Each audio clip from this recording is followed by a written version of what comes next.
Salvador Bieninot, en su libro Introducción a la Eclesiología, en los capítulos 3, 4 y 5, nos habla sobre Jesús y la Iglesia construida por los sacramentos y las dimensiones de la Iglesia.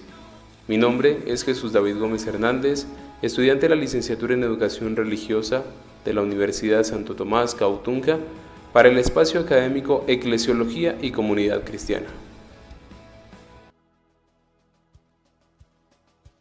En el capítulo 3 de Jesús a la Iglesia, Bieninot propone a Jesús como origen y fundamentador de la misma, realizando un recorrido histórico con Pedro y Pablo, iniciadores de la Iglesia, pasando por los grandes padres de la Iglesia, Ignacio, Ireneo, Orígenes, San Agustín, quienes hablan que la Iglesia nace del costado abierto de Cristo en la cruz. En la Ilustración se habla sobre una singular fundación de la Iglesia por Jesús de Nazaret. En el Vaticano I se comenta que Cristo decide edificar la Iglesia, y en el Modernismo, con los documentos magisteriales, se comenta que la Iglesia es instituida por Cristo cuando aún estaba presente.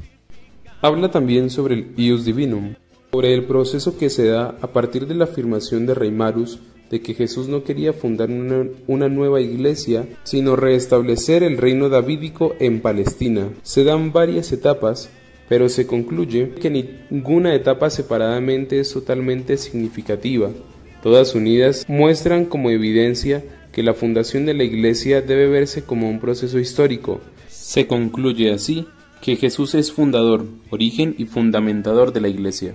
En la segunda parte de este capítulo tenemos dos periodos: el periodo apostólico del año 30 al año 60 después de Cristo, donde la comunidad de los apóstoles tienen un estilo de vida descrito en Hechos 2:42, la oración, la fracción del pan, la enseñanza de los apóstoles y la distribución de los bienes.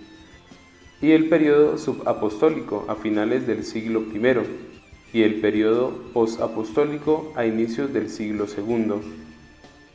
En estos periodos Santiago, Pedro y Pablo ya han muerto a causa del martirio. Surgen cartas como los Colosenses, los Efesios y las cartas pastorales. Además de ello, se ordenan presbíteros para el servicio a las comunidades. La iglesia se expande y se organiza en lo que podríamos llamar hoy en día diócesis. En el capítulo 4 de este libro, La Iglesia construida por los sacramentos, se habla del surgimiento de la Iglesia por el agua y la sangre, que brotaron del costado abierto de Jesús en la cruz. El agua representa el bautismo, la sangre representa la Eucaristía. La condición sacramental del cristiano es la que le hace miembro de la Iglesia a partir del bautismo, y participa por éste en el sacerdocio común de Cristo, sacerdote, profeta y rey, que ejercerá al vivir los sacramentos, especialmente el de la Eucaristía, fuente y cima de toda la vida cristiana. Este se centra en los fieles laicos. También existe el sacerdocio ministerial, que por el poder sagrado de que goza, debe guiar al pueblo, realiza como representante de Jesús el sacrificio eucarístico, y lo ofrece en nombre de Dios y de todo el pueblo.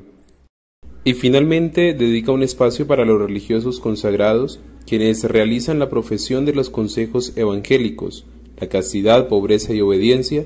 De ellos también habla la Lumen Gentium del Concilio Vaticano II en el capítulo 6.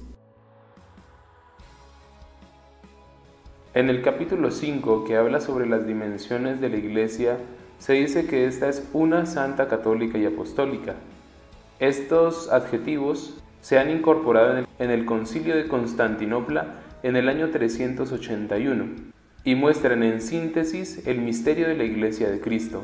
Se dice que la Iglesia es una y única porque Dios es uno y único en sí mismo. El Concilio Vaticano II en la Lumen Gentium menciona las condiciones para una plena incorporación a la estructura visible de la Iglesia: el vínculo simbólico, la fe; el vínculo litúrgico, los sacramentos; y el vínculo social y comunitario.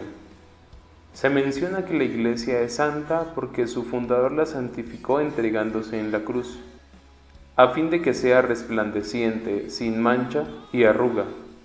Se habla de su santidad en la Constitución dogmática Lumen Gentium, pero la Iglesia peregrina en este mundo necesita de una constante purificación.